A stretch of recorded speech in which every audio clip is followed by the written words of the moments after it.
Jon Marks, Philly, on the PHLY YouTube channel is with me now as we pontificate a bunch of stuff going on. No Phils last night. What'd you do?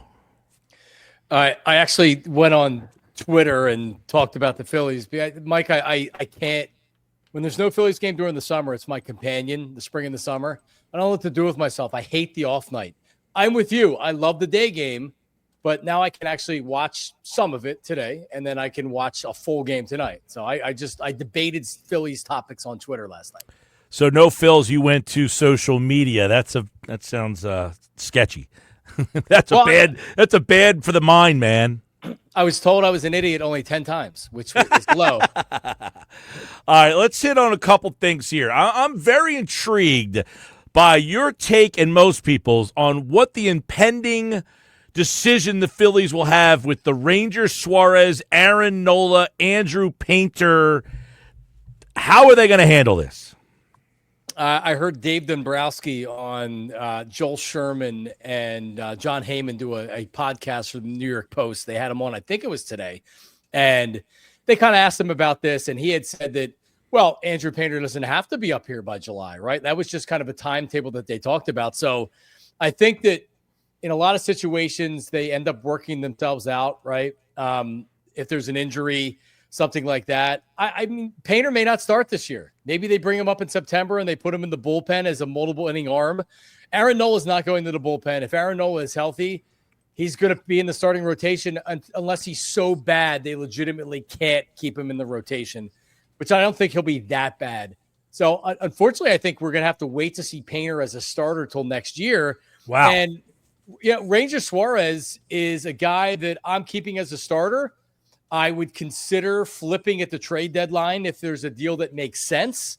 But my instincts are he stays with the big club and he moves and pivots to the bullpen possibly once the playoffs start. Yeah, because it's like, all right, so you got Wheeler and Luzardo. Those two guys you would imagine are 1 and 2. Who gets that third game? You know, is it a fait accompli that it's Sanchez? Is it Nola? If Nola doesn't turn it around, I agree with you. I don't see them approaching Nola and said, hey, man, not only are you not in the rotation, you're going to the bullpen. Like, he's getting the Taiwan Walker treatment. I don't see that happening.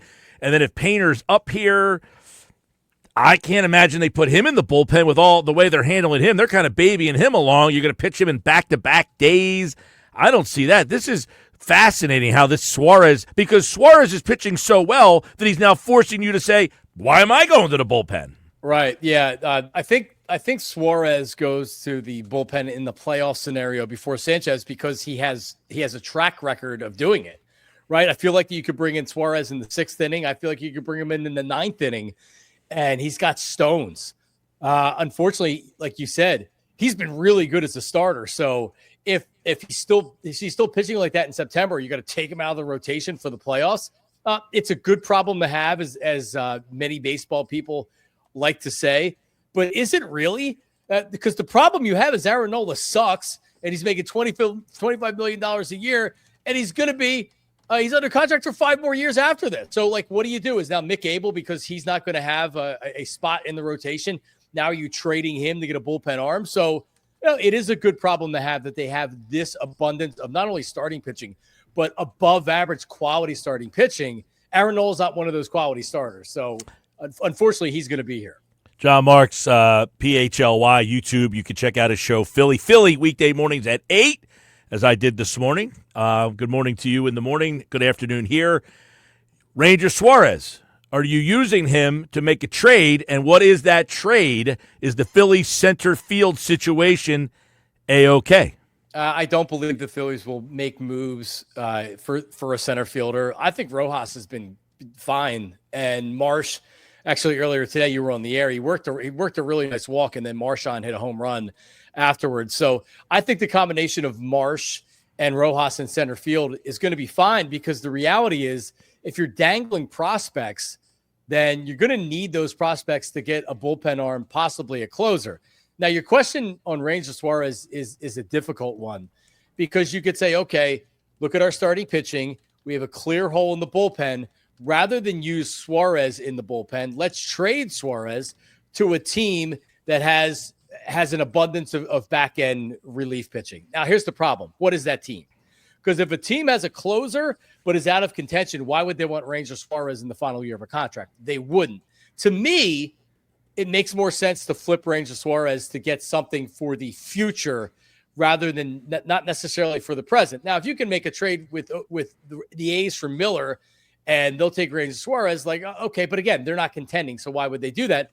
I just think it's going to be difficult to do a good player for good player swap with a team that is in contention like the Phillies will be.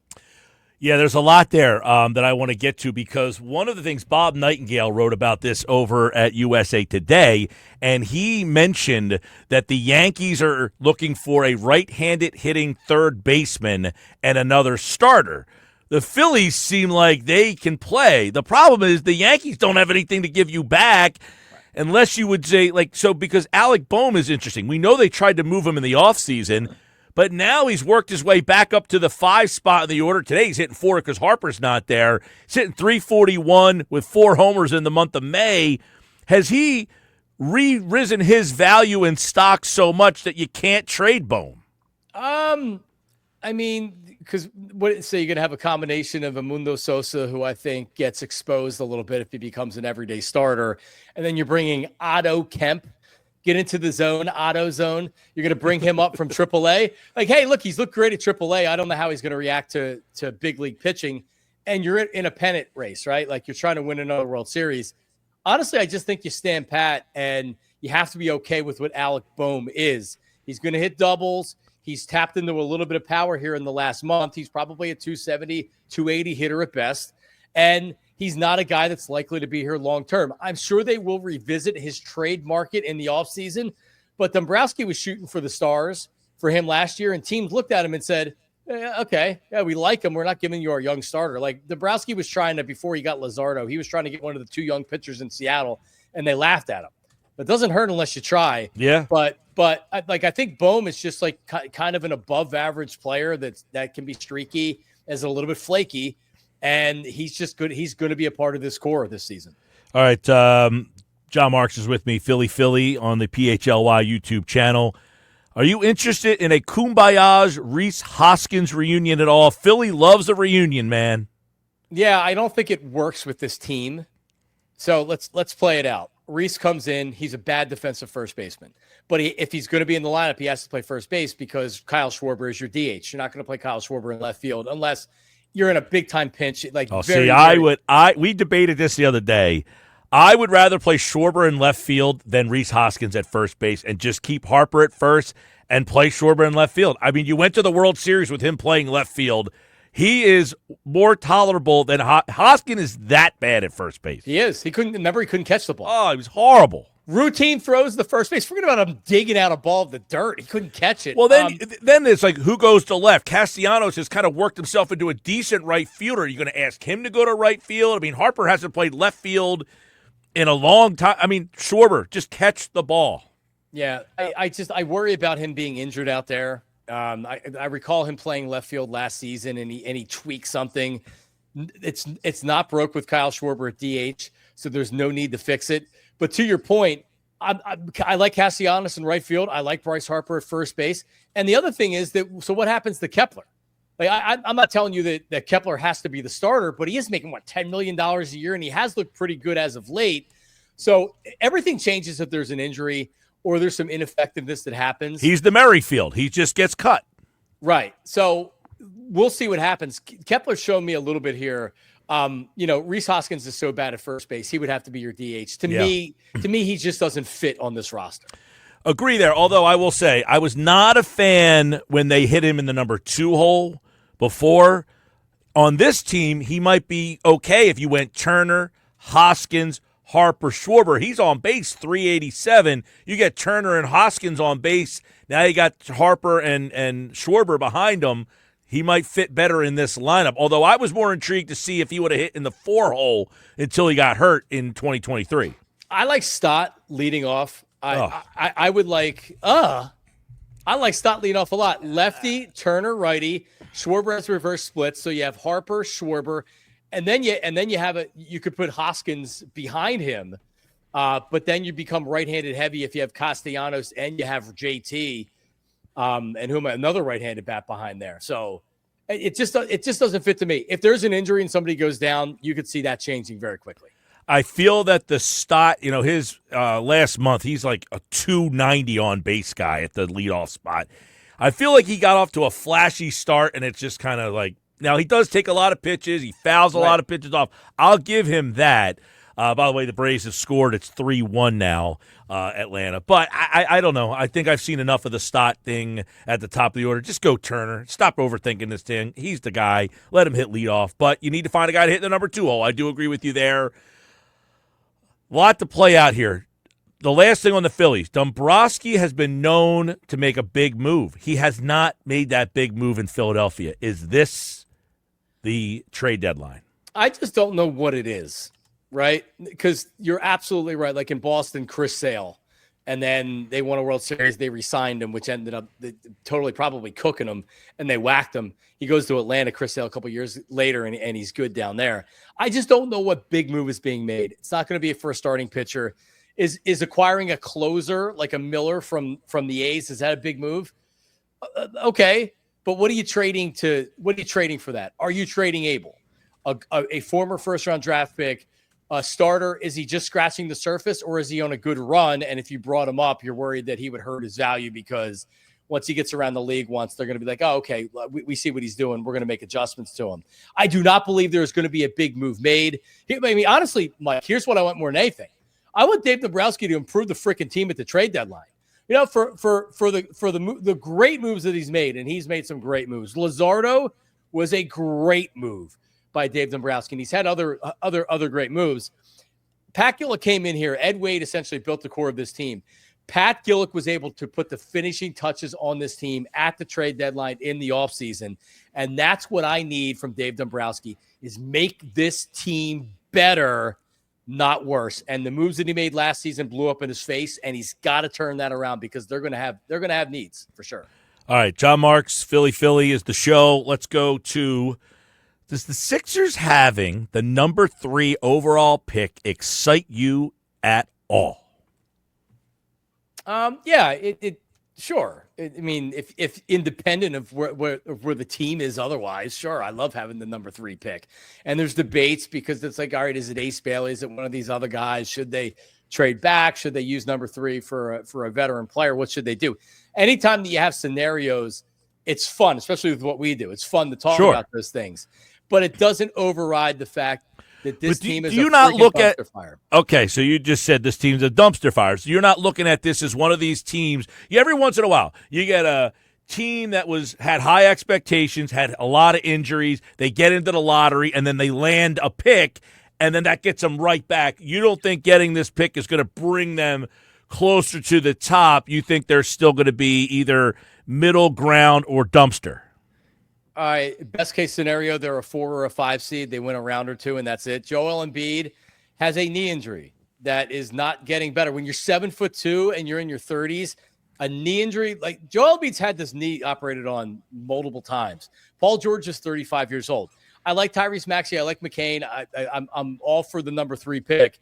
But what are we talking about here? Daryl Morey, unfortunately, I don't know if he wanted to. I don't know if he could have went to ownership and said, "Hey, I think the best thing to do is try to regroup, and then 2 or 3 years from now we're going for it." Because as currently constructed, even with glass half full, best case scenario, this team's not good enough to go to the NBA Finals. Not even close. If we had like a 4-hour day, you and I would battle on this one. Battle. Oh, I would love to do it because Joel Embiid. Like, here's the thing with Joel Embiid. Joel Embiid is an all-time Sixer. He's a tremendous talent. He's been a lot of fun to watch for the most part. You're spot on all this, by the way. Over the course of his career, he also doesn't know how to win, and some of it's not his fault. But when you're making $60 million a year, now it becomes your fault.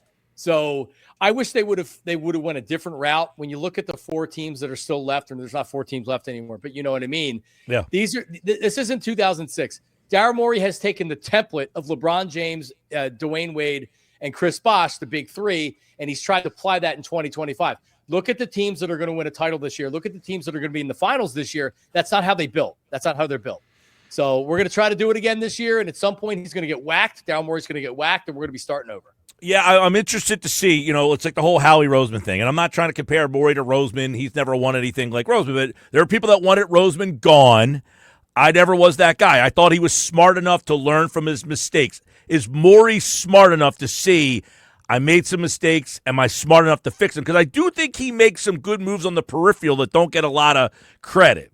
Yeah, I would still say that Daryl Morey is a good GM. I don't think he's terrible. He has made some good moves. His draft picks have been, like Maxey was an excellent draft pick. McKay was a good draft pick. Unfortunately, in the NBA, you have less margin for error. And right now, heading into I think he's the hottest seat in all of Philadelphia sports right now, Daryl Morey, he more or less has to rely on Joel Embiid not only being healthy enough to play enough games to matter, but Paul George at 35 finding the fountain of youth, Maxey emerging into this player. I actually have confidence in Morey selecting the right player at 3.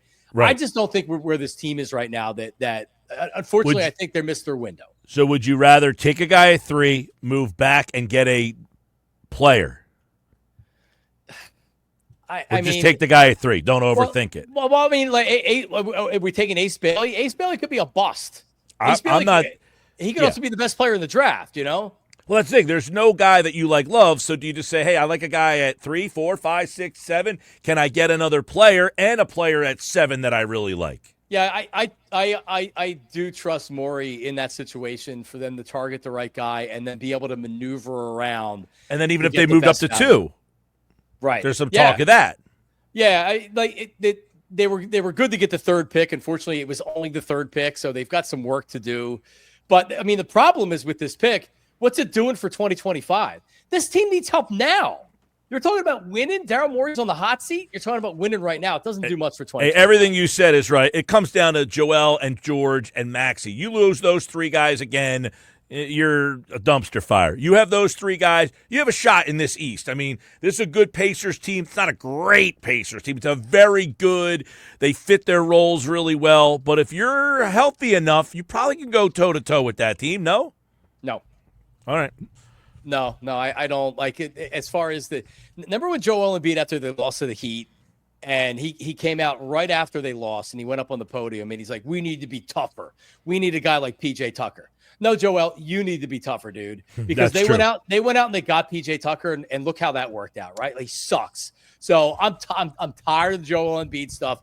I'm rooting for the team. I'm rooting for him to turn it around this year. I hope he plays 180 games this year, not even 80 games, 180 games this year. It is extremely unlikely that he's playing more than 60 or 50 games. That's Jon Marks, PHLY YouTube channel, Philly, weekdays at 8 a.m. Check him out right there. And, of course, he was kind enough to join me right here on the Sports Bash. Thanks, man. All right, buddy. Good to talk to you. There's Jon Marks, everybody, here on the Sports Bash Live. There's having the number.